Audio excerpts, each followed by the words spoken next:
plastic barrier installer. Well, I've never really worked with plexiglass, and I did this myself yesterday.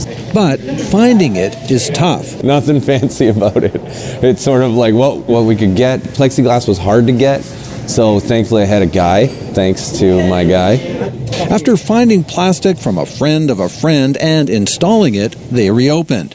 But other businesses are still waiting. And once the first hour or two went by, it was great. Felt just like the old place. The effectiveness of barriers is still being studied, but now they're mandatory for many businesses. Getting them, though, can take weeks. This shop fabricates barriers and sells plastics. It's been crazy.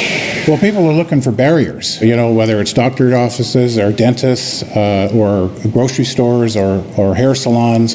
Everybody's looking for protection barriers for employees.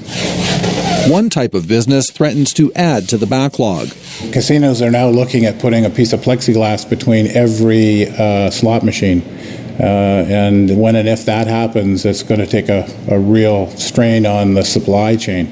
This is unprecedented demand levels here, so the industry has to respond very quickly, but they're trying to get that additional capacity into production. But then it's got to ship, and that's going to take time. Starting to open up again. And some customers are already adjusting to life behind plastic. Can't even see it, I think it's well done.